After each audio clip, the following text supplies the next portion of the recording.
How long are you going to keep crying in silence over people who don't even respect you? How long will you keep falling apart inside every time someone rejects you, ignores you, or leaves you unread? Enough already. You're not weak. You're broken inside. And this video is here to help you rebuild yourself from the ruins.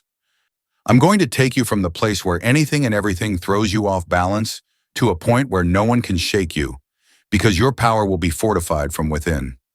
Carl Jung said that what you don't make conscious controls you, and what controls you turns you into an emotional slave. But that ends today. Get ready. This video is going to be powerful.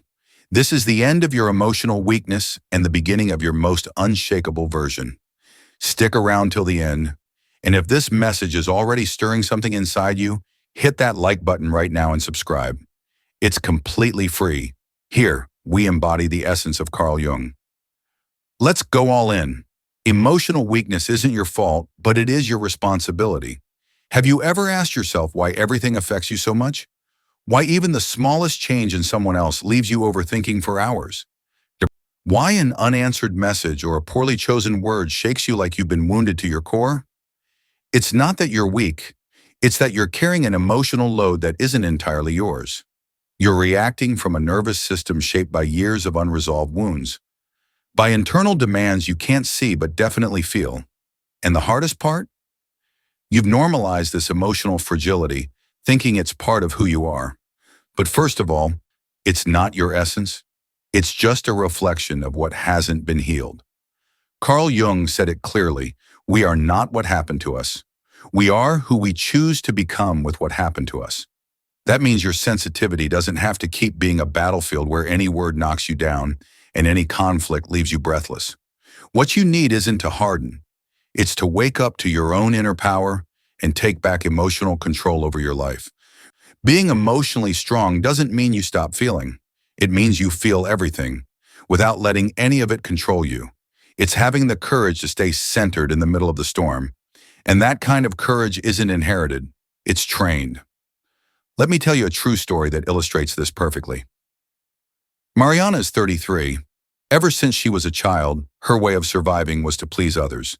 She was the model daughter, the always there friend, the partner who gave it her all. But inside, she was silently falling apart. Every time someone raised their voice, she froze. Every time a friend canceled plans, she felt like she'd done something wrong. Every time her partner didn't respond to a message quickly, she felt a pit in her stomach she couldn't explain. Mariana wasn't weak, but she was living in fear. Fear of being rejected, criticized, forgotten. And that fear was what controlled her emotional world. She became an expert at reading others' facial expressions, anticipating their moods, adapting, even if it meant betraying herself on the inside. Until one day she broke down. Not over something big, just a sentence. "You're overreacting, Mariana." That phrase made her explode internally. She felt rage, sadness, shame, desperation. And she realized something had to change, not on the outside, on the inside. She sought help, dove deep into her emotional world, and discovered something devastating. She hadn't been weak all those years. She had been unprotected inside. Her strength wasn't missing. It had been hijacked by a shadow that learned love meant disappearing. And that's when her real transformation began. Mariana started taking pauses, breathing before responding, allowing herself to feel without punishment, and stopped adapting to everyone else, and started adapting to herself. And then something magical happened. The same situations that used to break her down no longer hit the same. The same people who once controlled her inner world no longer had access to her energy. Because true emotional strength isn't measured by how much you can endure, but by how much you stop betraying yourself. By how firmly you can stand in your truth without yelling, without explaining, without trembling inside. Does this resonate with you? Have you ever felt like you give your all 100%, and yet something inside you still feels exposed, fragile, on the edge of collapse? Then you need to understand this. You weren't born weak. You were shaped by environments that never knew how to validate your emotions. You learned to silence your anger, swallow your tears, pretend everything was fine, and that created internal cracks that are still being triggered by small things today. but you're no longer that child. Today, you have the power to strengthen the one thing that never should have been broken, your emotional center. How do you do it? First, stop saying you're too sensitive. Yes, you're sensitive, but that doesn't mean you're doomed to be overwhelmed. What you need is to learn how to contain your emotions without repressing them, to express yourself without exploding, to feel without losing control. And that starts with a radical shift in your inner narrative. You stop saying, "This is just how I am," and start saying, "This is something I can transform." Second, stop expecting others to manage your emotions for you. No one can give you emotional stability if you're not cultivating it within yourself. Yes, you deserve support, but first you have to learn how to support yourself. Third, accept that your emotional nature isn't a curse, it's a compass. It's something unresolved within you. And instead of blaming yourself for feeling too much, start training yourself to respond differently. And this is the heart of the matter. A strong mind isn't one that doesn't feel.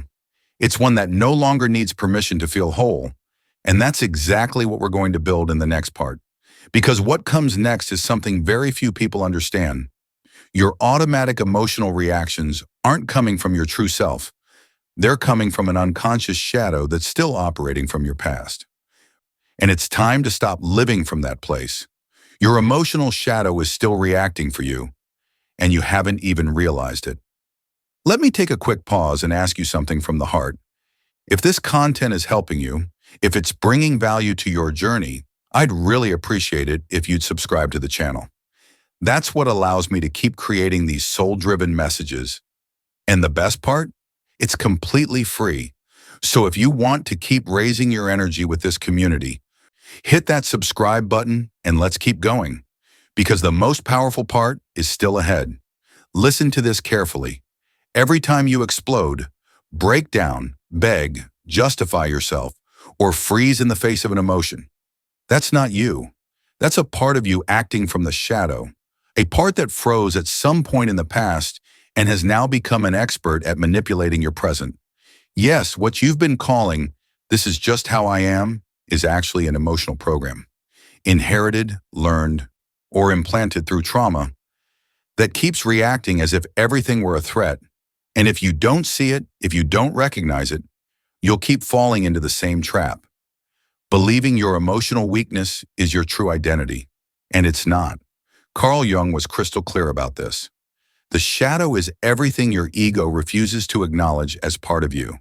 And the problem with that is, what you deny doesn't disappear. What you deny controls you. So if you feel like a constant victim of your emotions, it's not because you're unstable. It's because you haven't brought into the light the thing that's been pulling your strings from beneath the surface. Let me say something hard but real. It's not you who's sad every time someone ignores you. It's the part of you that never felt seen by your father or your mother. It's not you who feels unworthy when you're not met with love. It's the part of you that learned love had to be earned. It's not you who lashes out when you're criticized. It's the wound that taught you judgment means abandonment. Do you see it now? Your emotional shadow has been running your life like a puppet master, and you've just been feeling the strings. And if you don't integrate it, if you don't name it, if you don't take responsibility for it, it'll keep sabotaging you with its most powerful weapon, your own emotions. Let me tell you a true story that illustrates this point with surgical precision. Vanessa is 29 years old, and for as long as she can remember, she's felt like she was too emotional. She would cry at work when things didn't go well. She'd get upset when her partner didn't say what she expected, and it felt like even the smallest situation could throw her completely off balance. But something changed when she began a deep process of Jungian therapy. That's when she discovered that it wasn't just her being that way. She found out there was a 5-year-old girl inside her, a child who had been systematically ignored by her mother, a mother who only paid attention when Vanessa got sick or behaved exceptionally well. So what did that little girl learn?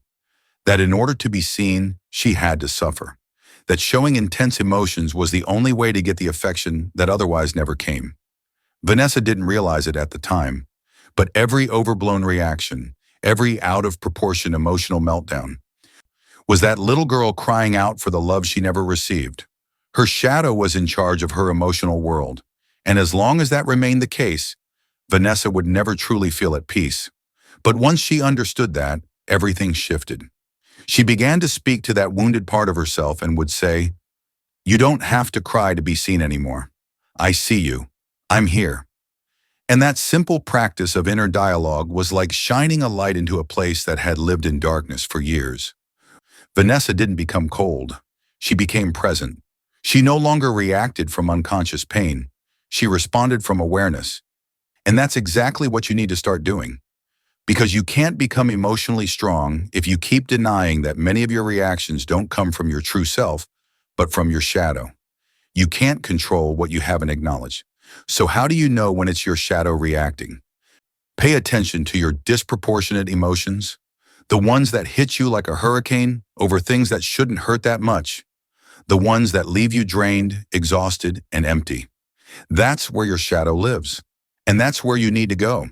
Not to fight it, but to integrate it.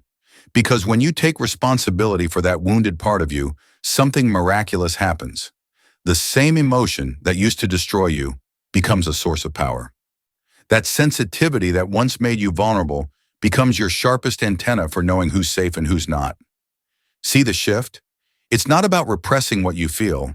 It's about understanding the origin of what you feel so that it no longer controls you from the unconscious. Carl Jung said that there is no transformation without confronting the shadow, and that's exactly what this moment is, the beginning of transformation. Now you know that your emotions aren't truly yours until you make them conscious, and it's that awareness that allows you to stop reacting and start responding. Because the difference between someone who's weak and someone who's unbreakable isn't the emotion itself, it's the emotional sovereignty they exercise over it. And that's exactly what we're going to activate in the next section.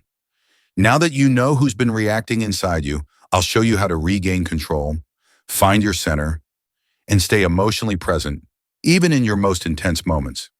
Real emotional control doesn't come from silencing what you feel. It comes from knowing where every emotion is coming from. Here's the first thing you need to understand, and it's brutally eye-opening. Your mind reacts, but it's your body that holds your emotional memory. You could read every self-help book in the world. You could stand in front of the mirror, reciting positive affirmations every morning. But if you don't release what your body has been repressing for years, you'll keep exploding. You'll keep shaking on the inside, even if your mouth is saying, "I'm fine." Because emotional control isn't a posture. It's not a mask of coldness. It's not putting on a poker face or pretending to be strong. It's inner integration, a deep mastery of yourself, an energetic alchemy that turns emotional chaos into clarity. Carl Jung said it with uncompromising clarity. One does not become enlightened by imagining figures of light, but by making the darkness conscious. And that darkness often isn't in your rational mind. It's in your gut, your chest, your throat, in that tremble that comes when someone confronts you, in that invisible knot you feel when someone doesn't validate you, in the tension you carry even when nothing seems wrong on the outside. Why? Because those reactions aren't happening in the present.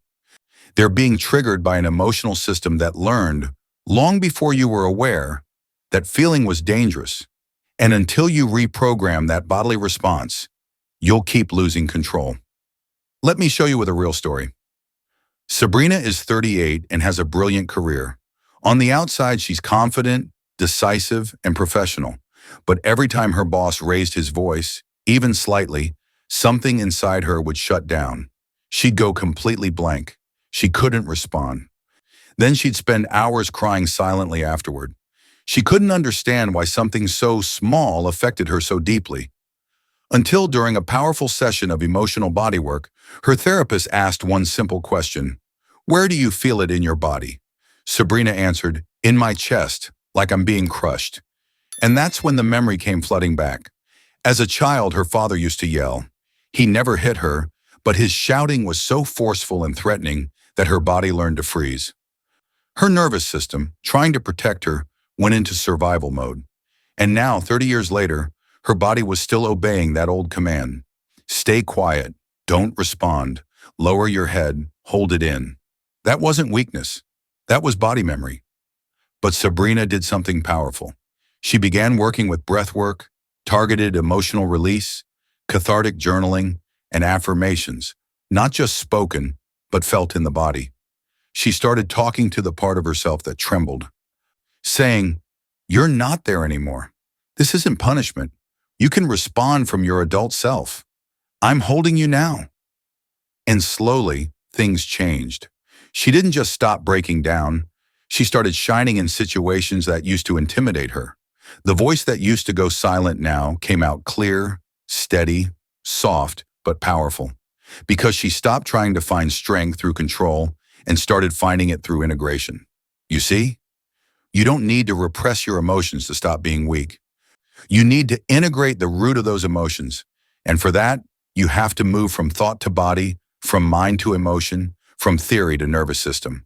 Here's a practice that might help you. When you feel an emotion taking over, don't think. Breathe. Ask yourself 3 questions, out loud or silently. 1. Where do I feel this in my body? 2. How old do I feel when this happens? 3. What do I need to tell myself right now? You have no idea how powerful this can be. Because when you identify the emotional age, you access your shadow directly. And when you tell yourself what you actually needed to hear back then, you create a new channel of containment.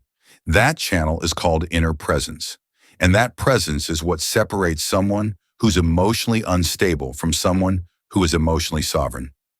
Because hear me clearly, you can't stop emotions from happening, but you can choose which version of yourself is going to feel them. Your wounded self or your present self. And that's not just a psychological shift. It's a vibrational one. When you start feeling from your present adult self instead of from your past wound, your frequency changes, and so does your life. Which is why in the next section, we're going to make a radical shift.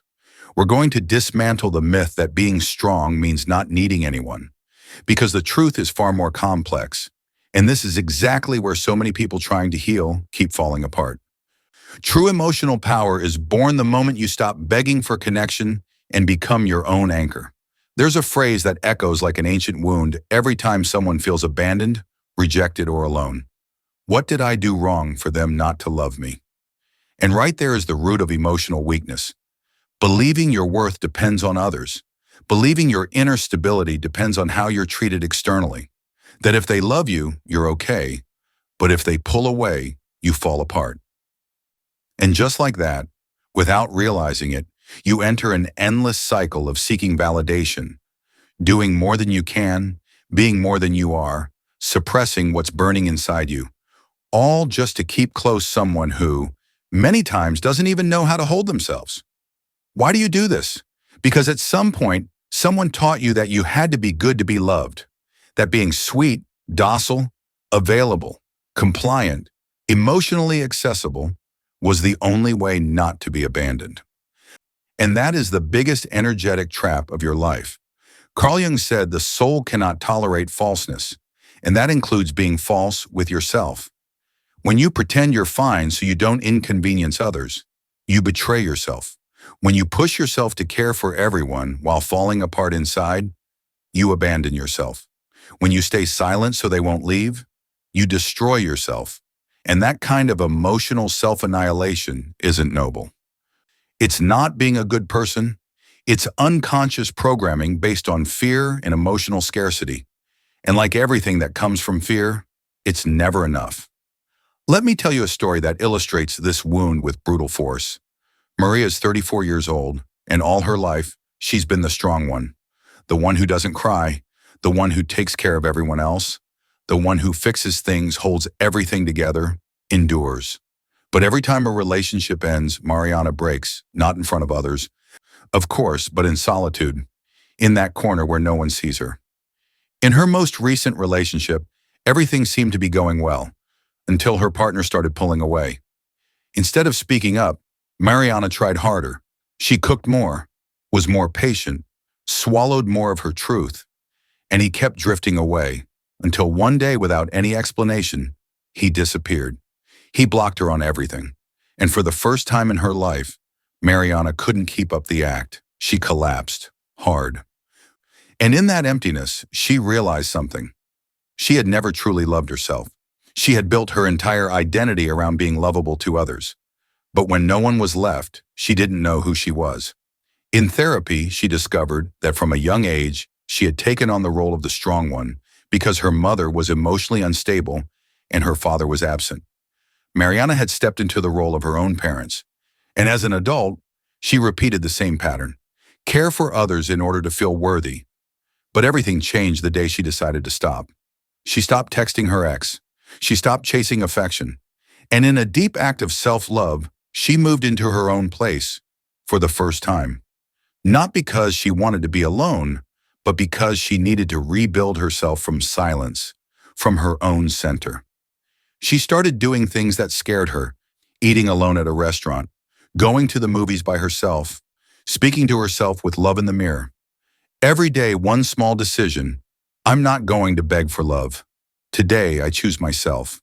And then something miraculous happened, quietly.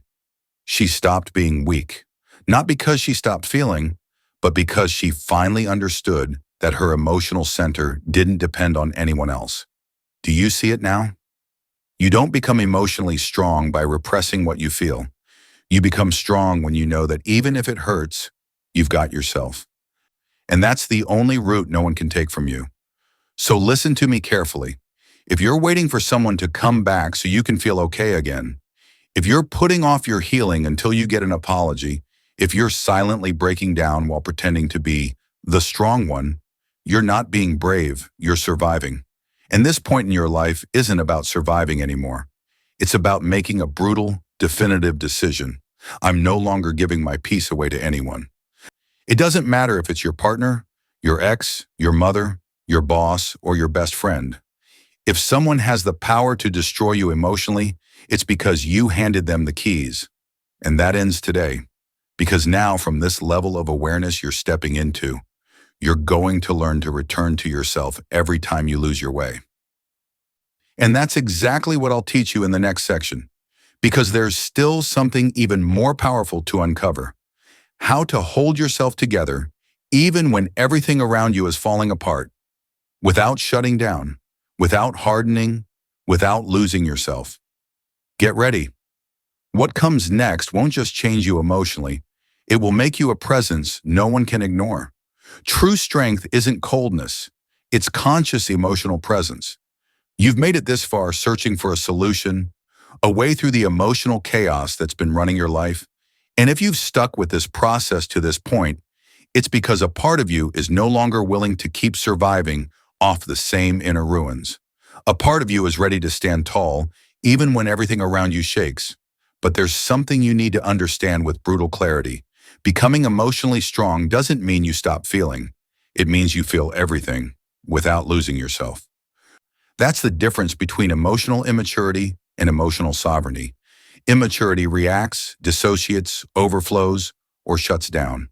Sovereignty stays present, processes, and chooses, consciously, how to act on what it feels. And this isn't something you learn from books or motivational quotes. It's something you build day by day, rewriting your inner dialogue, reconnecting with your self-worth without needing anyone to validate it.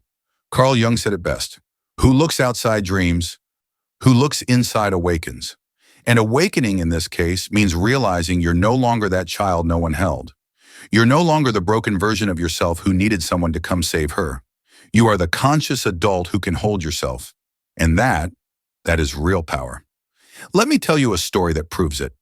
Vanessa was 41 years old and had spent her entire life searching for the right relationship. She jumped from one partner to the next, idealizing, giving everything, hoping that this time someone would finally choose her. And every time a relationship ended, her whole world fell apart. She couldn't eat. She couldn't work. She felt worthless. It was as if every breakup tore a piece of her soul away. But something was different this last time. The pain was so intense, she couldn't distract herself anymore. The advice didn't work. The friends didn't help. The distractions didn't numb anything. So she did what she had never done before. She sat with her pain.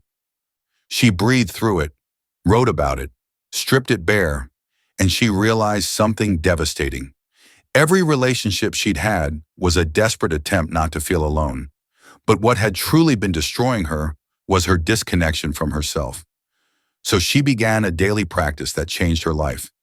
Every morning she'd sit in front of the mirror, and instead of rushing to put on makeup or avoiding her reflection, she looked herself in the eyes and asked, "What do I need from me today?"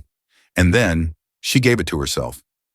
Sometimes it was patience, other times rest, sometimes it was setting boundaries, sometimes just hugging herself without guilt for whatever she was feeling. And one day she noticed something amazing. She no longer crumbled over an unanswered message. She didn't spiral when someone didn't choose her because she was choosing herself every day. Vanessa didn't become cold. She didn't become distant. She became conscious, present, whole, and that changed her vibration.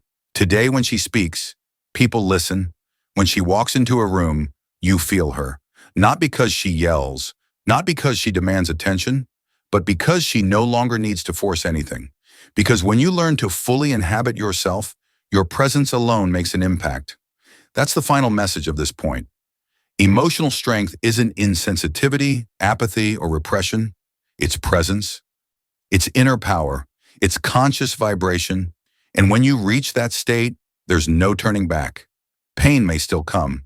Challenges may still hit. But you won't fall apart anymore because now you know how to hold yourself. Now you know that your center is within you and no one else holds the keys. And if you've made it this far, I want you to burn this into your mind. Your soul didn't come into this world to beg for love. It came to radiate its truth so strongly that everything else either aligns or walks away. And either one is okay. Now you're ready to become that person who no longer seeks validation because you embody your power. That person who's no longer manipulated by fear because you walk in presence. And in the conclusion of this video, I'm going to help you seal this journey with a powerful affirmation, a declaration that will become your emotional anchor from this day forward. Get ready to close this chapter like you never have before. We're going all in. You've made it to the end. And if you're here, it's not by accident. It's because something inside you is done living on bent knees and with a silenced voice. Because your soul screamed that it was time to stop being weak. And you listen. Today, you broke an inner chain. You gave words to your self-deception. You looked your shadow in the face. And for the first time, you chose to hold yourself. Do you know what that means? It means from now on, you're not going to beg for love. You're not going to chase after people who can't see your light. You're not going to betray yourself just to keep a connection. You're not going to keep saying, "I'm fine," when you're falling apart inside. Because now you know your power isn't in what others give you. It's in what you decide to no longer beg for. So I want you to affirm this with strength.